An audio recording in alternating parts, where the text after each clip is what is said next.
Good evening everybody, क्या हाल चाल। तो आज इस वीडियो का ये टॉपिक है एडवोकेट अमेंडमेंट बिल। जो देख रहे होंगे हमारे देश में इस वक्त कई जगह वकील स्ट्राइक्स पर बैठ रहे हैं इस बिल का विरोध करते हुए। रीज़न क्या है, फटाफट चलिए सम अप कर लेते हैं। सबसे पहला रीज़न सेक्शन 4 इस बिल का जो कहता है कि सेंट्रल गवर्नमेंट कह रही है कि हम अपने 3 मेंबर को इसके अंदर नियुक्त करेंगे, क्योंकि बार काउंसिल ऑफ इंडिया के अंदर ऐसा कुछ पहले रूल्स नहीं था। जितने भी मेंबर्स थे वो एडवोकेट के द्वारा चुने हुए जाते थे, लेकिन अब सेंट्रल गवर्नमेंट कहती है कि अपने 3 मेंबर हम चूज़ करेंगे, जिससे कि साफ दिख रहा है कि सेंट्रल गवर्नमेंट के अपने इसमें इंटरफेरेंस आ रही है। दूसरा इसमें आता है सेक्शन 24। सेक्शन 24 कहता है कि इंस्टॉलमेंट ऑफ एडवोकेट फीस, मतलब बच्चा स्ट्रगल करके पहले लॉ पढ़े, लगातार फीस भरे, 3 साल 5 साल जितने साल का भी कोर्स है, उसके बाद वकील बनने के बाद उसको इंस्टॉलमेंट फ़ीस भरना पड़ता था। हम भी दिए थे 9-10 हज़ार रुपये अपने टाइम में, मुझे याद है 9,500 कुछ था। सो वाट एवर इट में भी अलग अलग स्टेट का अलग अलग होता है, मगर अब ये बिल आने के बाद ये नियम हो रहा है कि 18,000 रुपीज़ के अराउंड हर स्टेट का एक फ़ीस होगा जो कि एडवोकेट को इनरोलमेंट के लिए देना पड़ेगा। और अगर आपको बार काउंसिल ऑफ इंडिया का फर्दर जाना है इनरोलमेंट के लिए तो आपको 3,000 या 4,000 रुपये अलग से देके उसका एक एग्ज़ाम होता है, आपको वो क्लियर करके बनना पड़ेगा। तो ये भी एक चलिए की चीज़ है जो आपको पेमेंट करके इनरोलमेंट मिलेगा आपको एडवोकेसी का।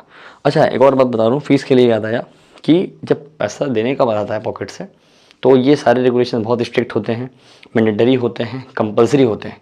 लेकिन वही जब पैसा मिलने का बात आता है किसी भी तरीके से, तो ये रिकमेंडेशंस हो जाता है। ये कंपल्शन, ये मैंडेटरी वर्ड, ये रेगुलेशंस, ये सब वर्ड नहीं रहता। रेगुलेशंस वर्ड जो है रिप्लेस हो जाता है रिकमेंडेशन से।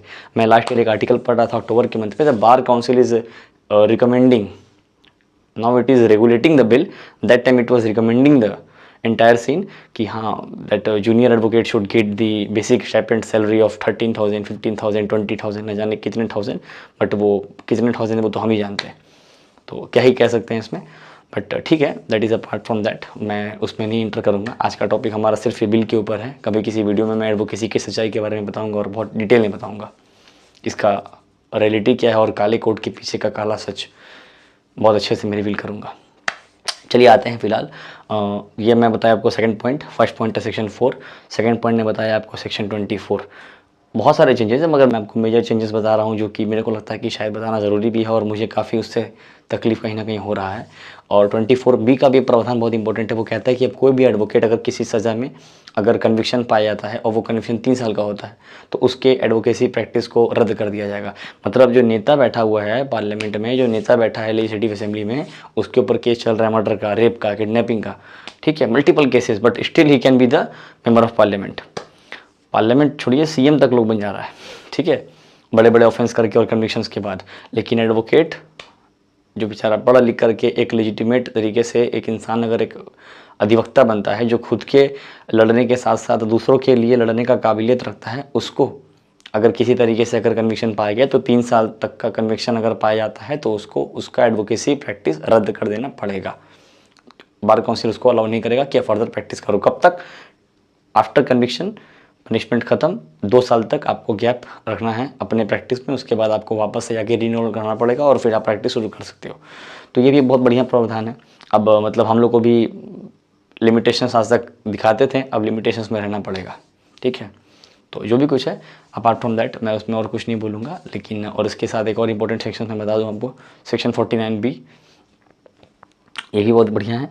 और 49B कहता है कि सिंपल सा बात वही मैं बताया कि सेंट्रल गवर्नमेंट और अब जो है बार काउंसिल को डायरेक्शन देने का एक मेजर रोल प्ले करेगी।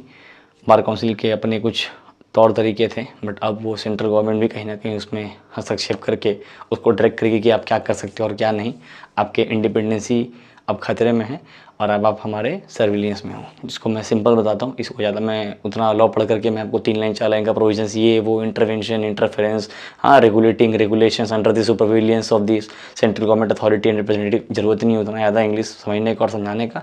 सिंपल सा आप समझ लो कि बार काउंसिल ऑफ इंडिया का इंडिपेंडेंसी मरा गया। सिंपल सा बात है, सेंट्रल गवर्नमेंट अब कहता है कि भैया हम तुमको डायरेक्ट करेंगे, तुमको किसी की जगह में कैसे कैसे तुमको क्या करना है, हमारा भी इसमें कुछ रहेगा अधिकार तुम पे, and you are bound to abide and adhere that. Understood. तो चलिए आज के लिए इतना ही और फिर मिलते हैं नेक्स्ट वीडियो में। तब तक के लिए जय हिंद, जय भारत।